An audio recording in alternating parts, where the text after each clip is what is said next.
देखिए आज हम लोग शुरू करेंगे चैप्टर नंबर 4 ना, क्लास 11 का। चैप्टर का क्या नाम है बेटो?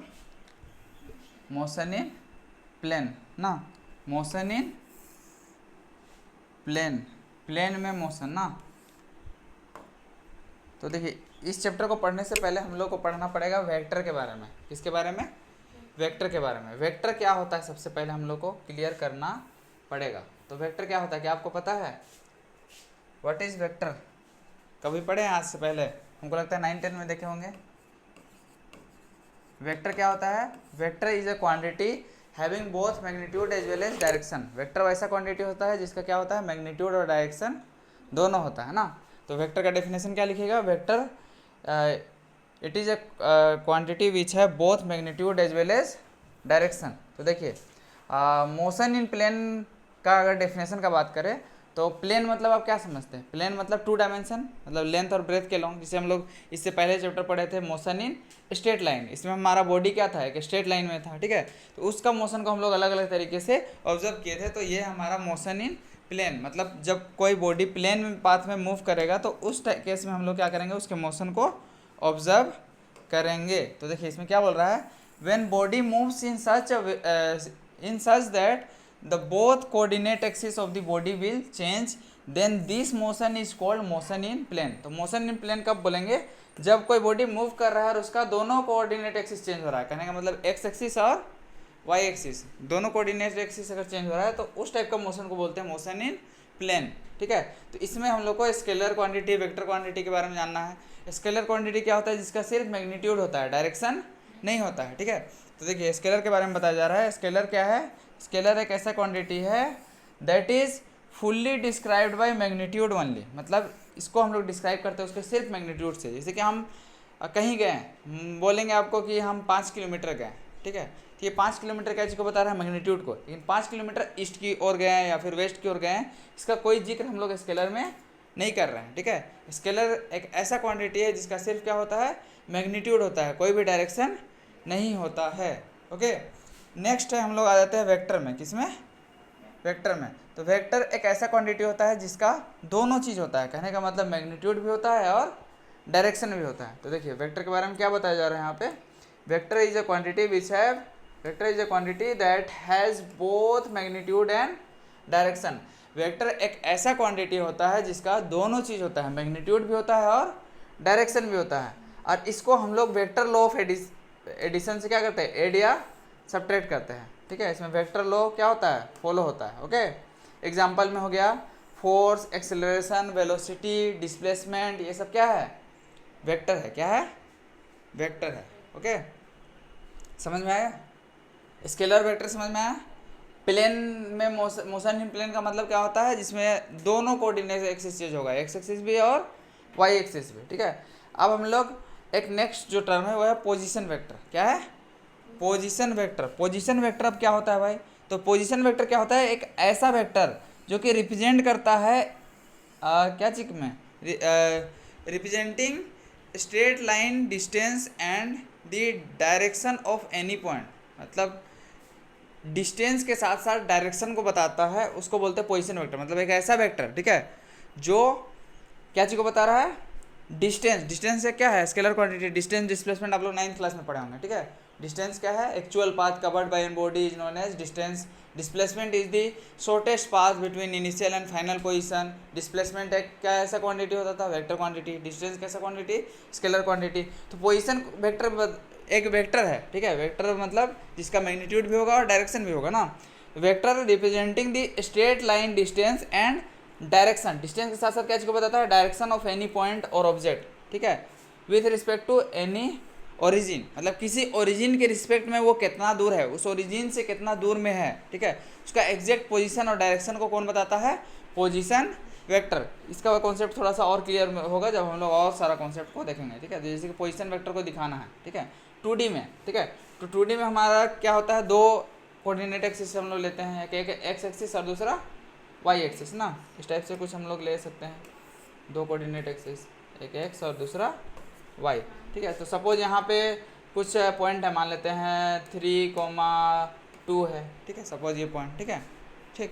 तो ये 3 और 2 क्या बता रहा है, इसका पोजीशन को बता रहा है कि ये 3 जो है एक्स के लॉन्ग, पहला कोऑर्डिनेट क्या चीज़ को बताता है, एक्स एक्सिस को, दूसरा किसको बताता है, वाई एक्सिस का कोऑर्डिनेट को। तो ये एक्स एक्स पे 3 सेंटीमीटर दूर गया हुआ है और वाई पे कितना गया है, 2 सेंटीमीटर, ये दिखा रहा है ना।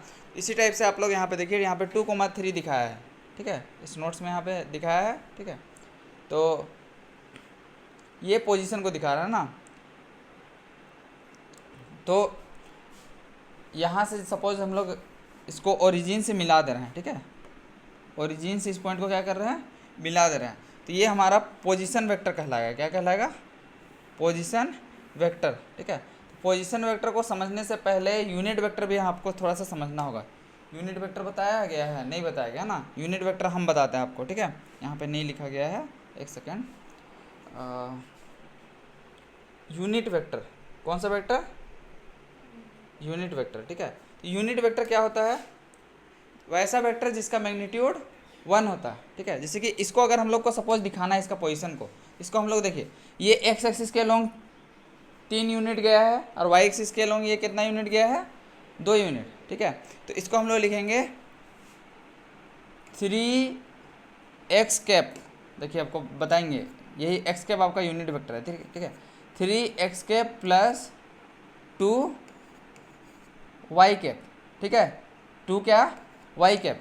और यही हमारा क्या है, ये इसका पोजीशन वेक्टर है। सपोज ये वेक्टर, ये जो वेक्टर है पोजीशन वेक्टर, इसको ए वेक्टर मान रहे हैं, तो ए वेक्टर बराबर क्या हो जाएगा, 3x cap plus 2y cap. तो देखिए ये ए वेक्टर क्या है, एक पोजीशन वेक्टर है, इसी को हम लोग बोलते हैं पोजीशन वेक्टर। क्या बोलते हैं, पोजीशन वेक्टर, क्या बोलते हैं इसको, पोजीशन वेक्टर, ठीक है।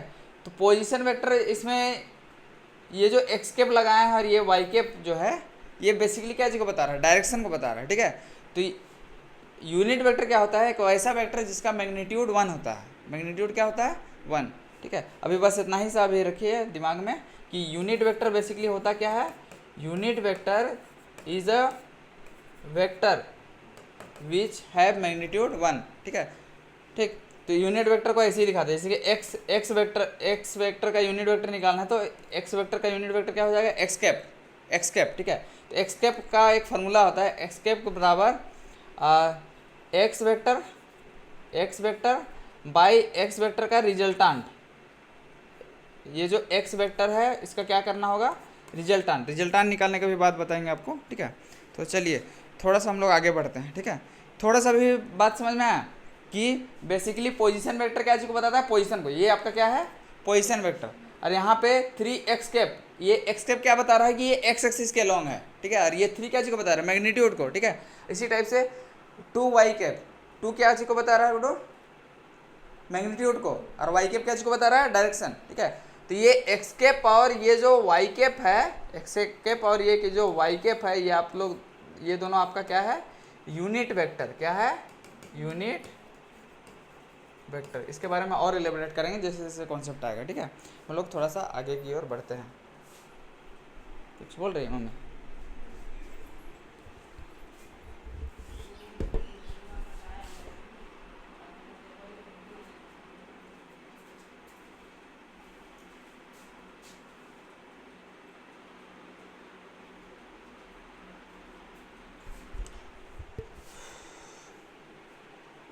हम लोग आगे बढ़ते हैं थोड़ा सा ना। तो आगे बढ़ते हैं, आगे देखिए क्या चीज़ का, इसका कुछ लो है वेक्टर एडिशन का, ठीक है। पहला लो क्या है, ट्रेंगल लो, क्या है, triangle law of vector addition, ठीक है, ट्रेंगल रूल ऑफ एडिशन, ठीक है। ट्रेंगल रूल ऑफ एडिशन क्या कहता है कि सपोज 2 वेक्टर है, देखिए देखिए यहाँ पे क्या बोला गया, we have 2 vectors of magnitude and A and B. A vector है और दूसरा वेक्टर क्या है, बी वेक्टर है। कौन कौन सा वेक्टर है बेटो, ए वेक्टर और बी वेक्टर, ठीक है। थोड़ा सा इसको जूम आउट करते हैं, ठीक है। ट्रेंगल लॉ वेक्टर एडिशन सीखना है, तो इसके लिए हमारे पास 2 वेक्टर है, एक सपोज ए वेक्टर है और दूसरा क्या है, बी वेक्टर, ठीक है। तो देखिए इस ट्रेंगल लॉ को समझने के लिए आपको सबसे पहले एक ट्रेंगल बनाना पड़ेगा, ठीक है। कैसा ट्रेंगल बनाइएगा, राइट एंगल ट्रेंगल बनाइए, ठीक है, ठीक। तो देखिए सपोज ये वेक्टर का डायरेक्शन इधर है, ठीक है, ठीक, और ये वेक्टर का डायरेक्शन इधर है, ठीक, ये है हमारा ए वेक्टर और दूसरा बी वेक्टर। तो ये जो तीसरा जो वेक्टर होगा, ये दोनों का रिजल्टेंट वेक्टर ये होगा सी वेक्टर, ठीक है, सी वेक्टर। तो यहाँ पे देखिए बताया होगा, देखिए रिजल्टेंट वेक्टर जो होगा ए वेक्टर प्लस बी वेक्टर के बराबर होगा। देखिए बात को समझना है बेटू, है ना, कि सी वेक्टर जो होगा इस केस में, सी वेक्टर जो होगा, सी वेक्टर क्या है, इन दोनों का रिजल्टेंट। इसको ऐसे समझिए, रिजल्टेंट मतलब दो आदमी एक दूसरे को खींच रहा है, ठीक है, ठीक, एक इधर से खींच रहा है और दूसरा एक, देखिए एक इधर से अपनी ओर पुल कर रहा है और एक इधर से, ठीक है। तो ओवरऑल में क्या होगा, इस ओर जाएगा, ठीक है, तो वो रिजल्टेंट वेक्टर को दिखा रहा है, ठीक है। तो सी वेक्टर जो होगा इस केस में वो किसके बराबर होगा, ए वेक्टर प्लस बी वेक्टर। इसमें डायरेक्शन को आप देखें ना। अब एक थोड़ा सा केस, अलग केस लेते हैं, ठीक है, वेक्टर के केस में थोड़ा सा एक अलग केस लेते हैं। देखिए सपोज हमारा वेक्टर का डायरेक्शन कुछ और रह गया, ठीक है, जैसे कि एक ट्रायंगल है, ठीक, अपने से समझना है। सपोज ये ए वेक्टर है और दूसरा क्या है, बी वेक्टर है, ठीक है। तो इसका डायरेक्शन सपोज इधर है, इसका डायरेक्शन क्या है, मान लेते हैं इधर है, ठीक है। दोनों को, एक को इधर खींच रहे हैं, एक को इधर खींच रहे हैं, तो इसका रिजल्टेंट किधर जाएगा, इधर जाएगा ना। तो ये जो आपका जो वेक्टर बनेगा,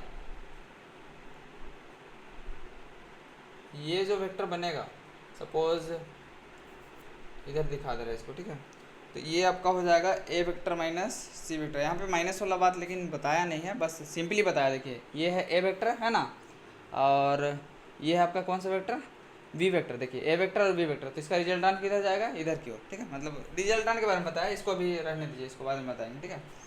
चलिए अब आगे बढ़ते हैं, थोड़ा सा प्रोसेस की ओर आगे बढ़ते हैं। रिजल्टेंट वेक्टर समझ में आया, ट्रायंगल ऑफ वेक्टर एडिशन।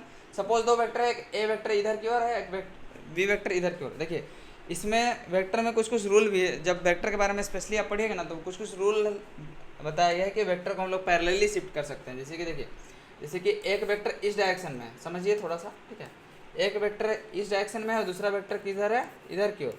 तो इन दोनों का रिजल्टेंट किधर होगा, इधर।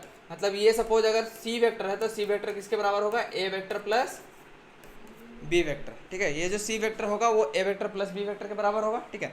तो ये जो ए वेक्टर है इसको हम लोग पैरेलली शिफ्ट कर सकते हैं, ठीक है। मतलब ये डायरेक्शन में अगर ए वेक्टर है तो ये डायरेक्शन में भी हमारा क्या होगा, ए वेक्टर ही होगा, समझे। तो ये आपका ट्रायंगल बना, इसी को बोलते हैं ट्रायंगल ऑफ वेक्टर एडिशन, ठीक है। वेक्टर का एडिशन ऐसे करते हैं। तो जब तक आप प्रैक्टिकल इम्प्लीकेशन इसका नहीं कीजिएगा, तब तक थोड़ा सा अभी नया नया में ब्लरेंस लगता है, ब्लरेंस टाइप से, ठीक है। समझ में आ जाएगा, ये समझ में आया कैसे लिख रहे हैं ट्रायंगल ऑफ वेक्टर एडिशन। इसी टाइप से है आपका एक पैरेललोग्राम लो, ठीक है, ठीक। तो देखते हैं क्या क्या है इसमें। क्या किया गया है, डेरिवेशन ऑफ रिजल्टेंट, रिजल्टेंट का डेरिवेशन निकाला गया है ना। तो पाइथागोरस थ्योरम आपको आता है कि नहीं, हाँ आता है ना। तो in triangle A B C by Pythagoras theorem, अगर हम लोग देखें कौन सा ट्रायंगल में, ए बी सी में by Pythagoras theorem, A B square is क्या हो जाएगा, ए बी स्क्वायर कहाँ, कौन सा ट्रायंगल ले रहा है, A B square is to A C square plus B C square ना, होगा ना पाइथागोरस थ्योरम। जैसे कि कोई एक ट्रायंगल है, आप अपने से ले सकते हैं बेटू। एक हमारे पास क्या है, राइट एंगल ट्रायंगल है, इसमें ए बी सी। तो इस राइट एंगल ट्रायंगल में क्या होगा,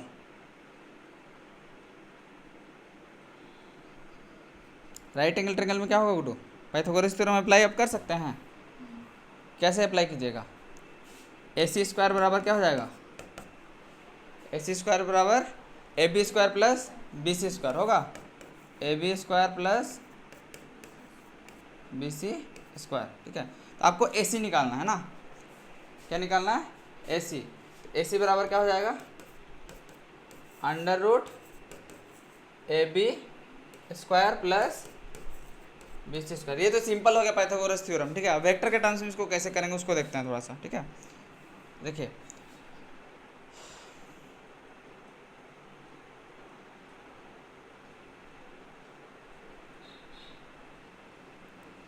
ये पैरेललोग्राम वाला में किया है ना। अच्छा थोड़ा सा रुक जाइए, ठीक है। देखिए इसको थोड़ा सा समझना होगा, ठीक है। देखिए ये हमारा एक ए वेक्टर है और ये दूसरा क्या है, बी वेक्टर है, ठीक है। ये क्या है, ए वेक्टर और दूसरा क्या है, बी वेक्टर। और इन दोनों वेक्टर के बीच में एंगल कितना है, थीटा। ए वेक्टर है और ये बी वेक्टर है और इस दोनों के बीच में एंगल कितना है, थीटा। और इसी सपोज देखिए इसके पैरेलल यहाँ से हम लोग एक लाइन बना दिए, ठीक है। यहाँ से हम लोग एक लाइन बना दिए, ठीक है। यहाँ से देखिए ये पॉइंट जो डी लिए हैं ये इसके क्या है, पैरेलल है। किसके पैरेलल है, यहाँ पे सपोज ए बी, नेमिंग थोड़ा सा अजीब कर दिया है ना, नहीं तो अपने से हम बना देते हैं, रुकिए एक सेकेंड, ठीक है। देखिए समझने की कोशिश कीजिए गुड्डू, ठीक। पैरेलल अभी हम लोग क्या कर रहे हैं, रिजल्टेंट निकालने का कोशिश कर रहे हैं, ठीक है। कैसे करेंगे, सबसे पहले हम लोग एक वेक्टर लेंगे, दो वेक्टर लेंगे। एक वेक्टर का क्या नाम है, ए वेक्टर, और दूसरा वेक्टर क्या है, बी वेक्टर। दूसरा वेक्टर क्या है, बी वेक्टर, ठीक है। ये हमारा क्या है, बी वेक्टर। एक ए वेक्टर लेना है और दूसरा क्या लेना है, बी वेक्टर, ठीक है। अब ये दोनों एंगल कितना बना रहा है, थीटा एंगल बना है, ठीक है। अब आपको क्या करना है, सपोज ये इसको नेमिंग कर दिए, कुछ भी नेमिंग कर दीजिए, ए, ठीक है। इस पॉइंट को कुछ मान लेते हैं, बी मान लेते हैं, ठीक है, बी मान लेते हैं। तो इसके पैरेलल बना दिए, ये जो ए वेक्टर है इसके पैरेलल बना दिए। इसको थोड़ा सा टेढ़ा बनाइएगा तो ज़्यादा अच्छा बनेगा, ठीक है। टेढ़ा थोड़ा सा मतलब कर्व बनाइएगा एंगल के साथ, ठीक है। तो ये वाला लाइन को थोड़ा सा इसको इरेज करके हम थोड़ा सा कर्व कर दीजिए, ज़्यादा अच्छा रहेगा, ठीक है। इरेजर टूल,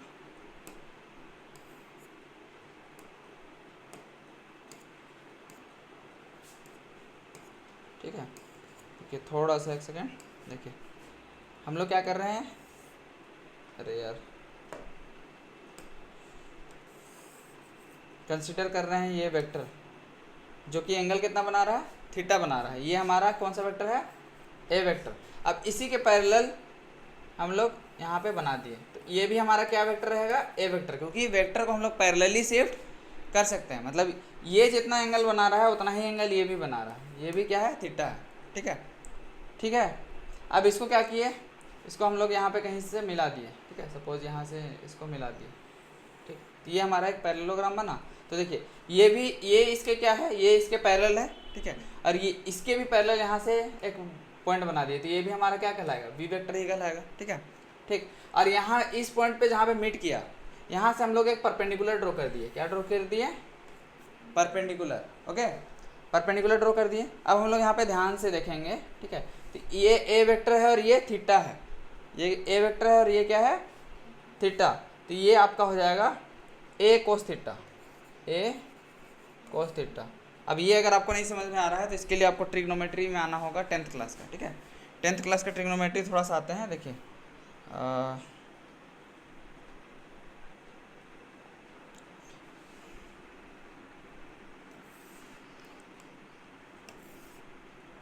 एक हमारे पास क्या है, राइट एंगल ट्रेंगल है ना। सपोज ये ए है और ये कितना एंगल बना रहा है, थीटा, ठीक है। ये ए बी सी है, ठीक है। तो आप कोस थीटा पढ़े हैं, कोस थीटा बराबर क्या होता है, ये जिधर एंगल रहता है, ठीक है, उधर वाले को क्या बोलते हैं हम लोग, बेस। ये आपका बेस है, ये आपका क्या है, बेस, ये परपेंडिकुलर है और ये क्या है, हाइपोटेनस है ना। तो देखिए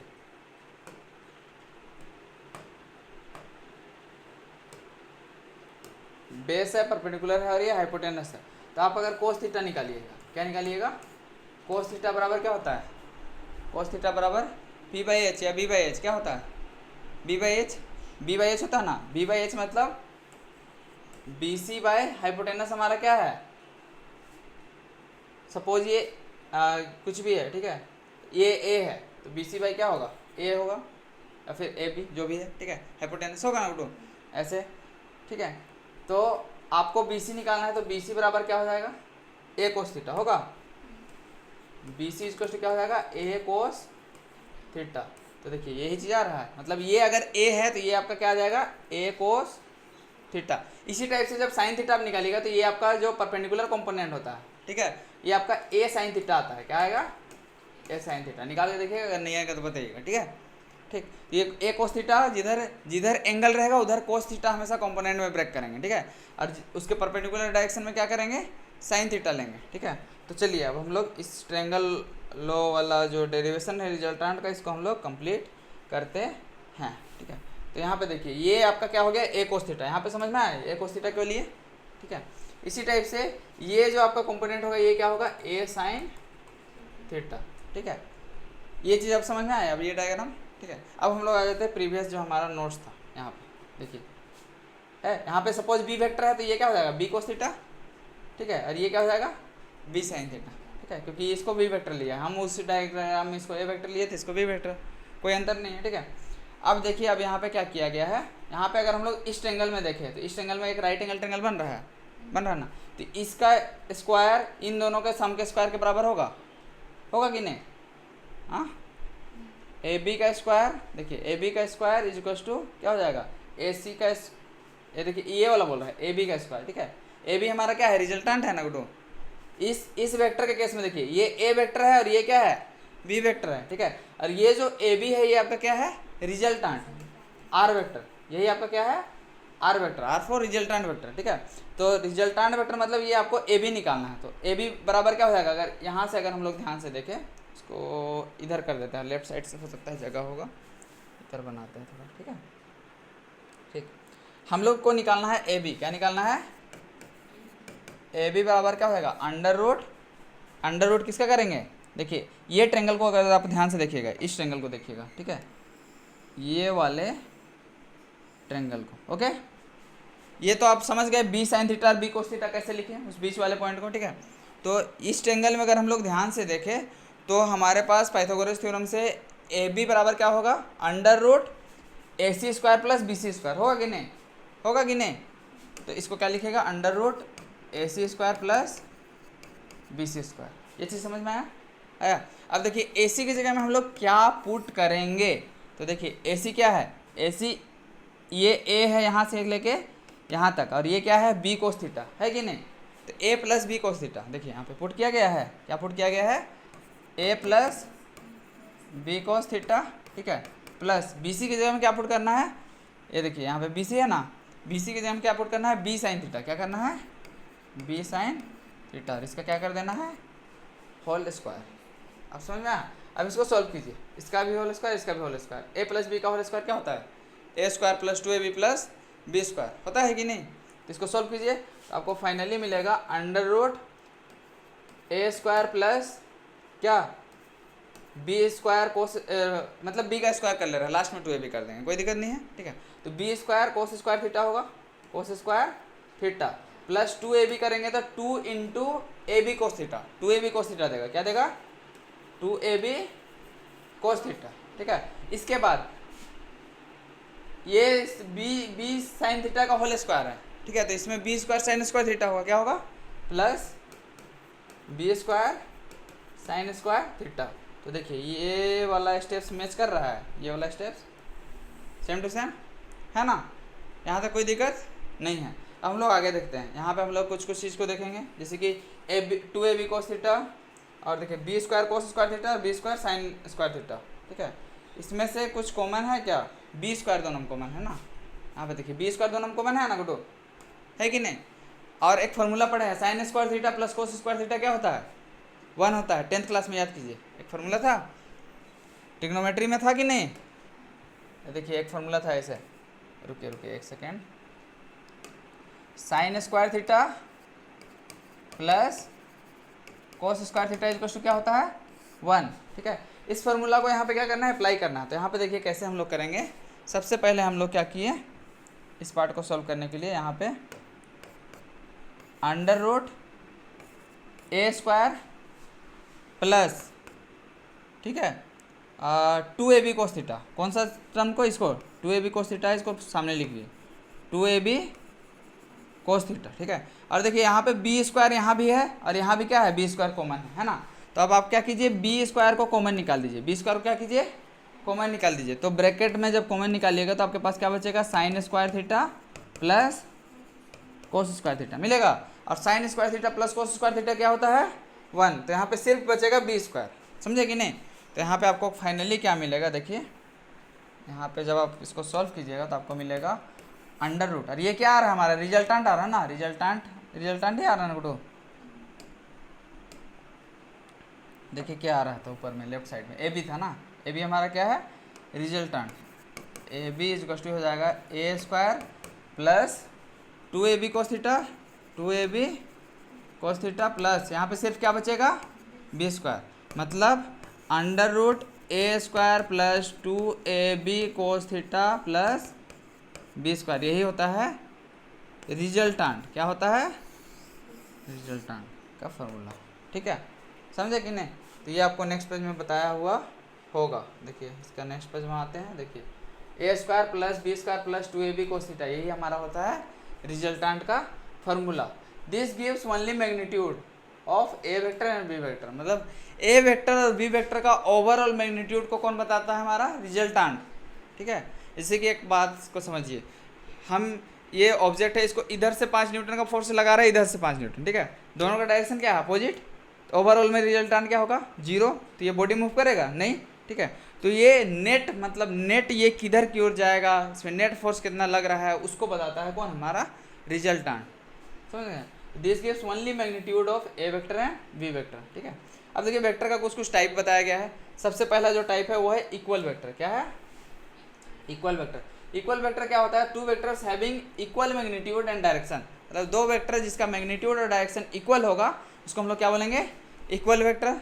ठीक है, null vector vector whose magnitude is 0, जिसका भी मैग्नीट्यूड जो निकालेंगे ये फॉर्मूला से, ठीक है, वो 0 आएगा उसको क्या वेक्टर बोलेंगे नल वेक्टर। और यूनिट वेक्टर देखिए क्या होता है, ये हम आपको बताए थे यूनिट वेक्टर याद कीजिए। ठीक है, जिसका मैग्नीट्यूड क्या होता है 1, यूनिट वेक्टर का फॉर्मूला क्या होता है, उस वेक्टर को लिखो और उसी वेक्टर का मैग्नीट्यूड से क्या करो डिवाइड कर दो। जैसे कि आर वेक्टर, ये आर वेक्टर है। ठीक है, आर वेक्टर का अगर यूनिट वेक्टर का बात करेंगे तो आर में क्या डाल देंगे कैप डालेंगे। क्या डालेंगे कैप।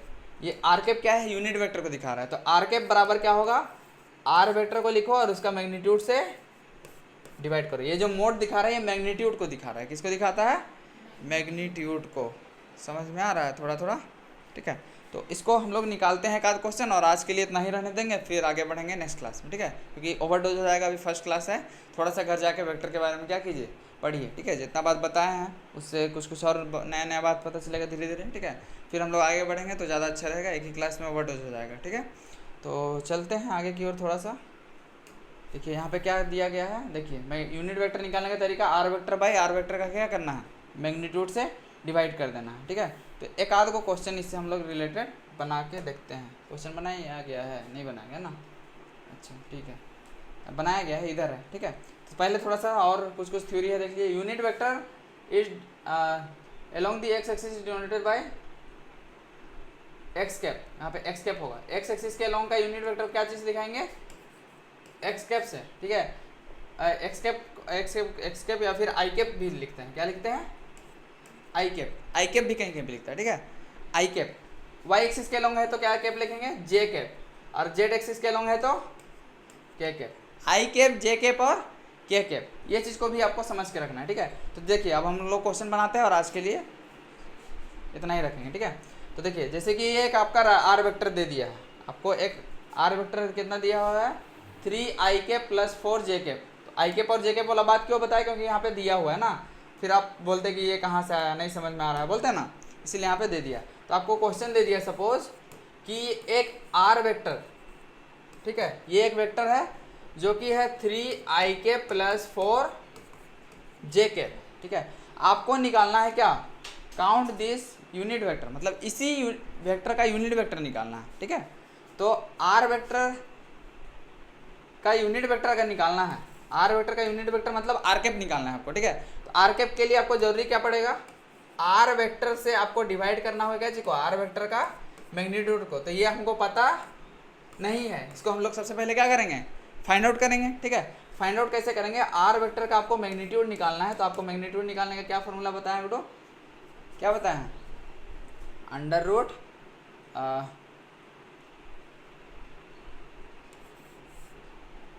अंडर रूट क्या करना है a square plus B square plus 2ab cos theta, बताया ना। देखिए ये आर वेक्टर है, आर वेक्टर आपको निकालना है। तो देखिए a square plus B square plus यहाँ पे देखिए एक फॉर्मूला था मैग्नीट्यूड निकालने का, यहाँ पे नहीं था, पिछले सेक्शन में था ना, पिछले सेक्शन में देखा था ना, अभी डिराइव किए थे, याद कीजिए यहाँ पे कहाँ पे था यहाँ पे था ना, देखिए 2ab cos थीटा ना, cos थीटा में cos 0 का वैल्यू क्या होता है 1 और cos 90 का वैल्यू क्या होता है 0, ठीक है। तो यहाँ पे देखिए, यहाँ पे डायरेक्ट थोड़ा सा किया गया है, उस चीज़ को समझना है, ठीक है। इसी के यहाँ पे इस क्वेश्चन को हम लोग बना रहे हैं, तो ये यहाँ पे आई कैप और जे कैप है। आई कैप क्या चीज़ को दिखा रहा है एक्स एक्सिस को, और जे कैप क्या चीज़ को दिखा रहा है वाई एक्सिस को। आई कैप और जे कैप के बीच में एंगल कितना रहता है 90 डिग्री रहता है ना, तो cos 90 का वैल्यू क्या होता है 0, ठीक है। तो यहाँ पे जैसे कि अगर हम लोग बात करें तो यहाँ पे अगर हम लोग ऐसे लिखेंगे, ठीक है, suppose we are writing a square plus B square plus 2ab cos theta, तो cos यहाँ पे क्या पुट करना होगा 90, cos 90 ये 0 हो जाएगा, तो ये टर्म का कोई ज़रूरत है नहीं है। तो मैग्नीट्यूड निकालने के लिए जब आई कैप और जे कैप और के कैप के बीच में रहेगा, तो हम लोग सिर्फ क्या करते हैं under root a square plus B square, ठीक है। इसका फॉर्मूला क्या हो जाएगा under root a square plus B square. तो यहाँ पे देखिए ए क्या है 3 और बी क्या है 4, ठीक है। तो अंडर रूट आप क्या कर दीजिएगा 3 स्क्वायर प्लस 4 स्क्वायर, तो 3 तिया 9 और 4 चौके 16, 9 प्लस 16, तो ये आ जाएगा रूट अंडर 25 आएगा। रूट 25 का वैल्यू कितना आएगा 5, मतलब ये जो आर वेक्टर का जो मैग्नीट्यूड आया, आर वेक्टर का मैग्नीट्यूड ये कितना आ गया 5 आ गया, कितना आ गया 5। तो आर वेक्टर का मैग्नीट्यूड बराबर क्या हो जाएगा 5, क्या हो जाएगा 5। आर वेक्टर का मैग्नीट्यूड कितना मिल गया 5 मिल गया, ठीक है। तो अब आपको यूनिट वेक्टर निकालना है, क्या निकालना है यूनिट वेक्टर। तो यूनिट वेक्टर आर कैप कैसे निकालते हैं, आर कैप बराबर अभी हम लोग क्या पढ़े हैं, R cap is equal to होता है are vector by R vector का मैग्नीट्यूड, पढ़े ना। आर वेक्टर क्या था हमारा, आर वेक्टर था 3i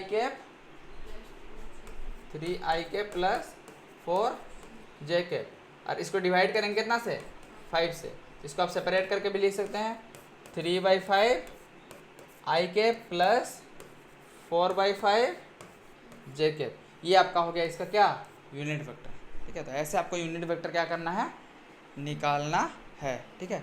तो आगे का चीज़ हम लोग देखेंगे नेक्स्ट सेक्शन में, आज के लिए बस इतना ही रहने देते हैं, ठीक है। ठीक है, कुछ डाउट है तो बोलिए, चलिए।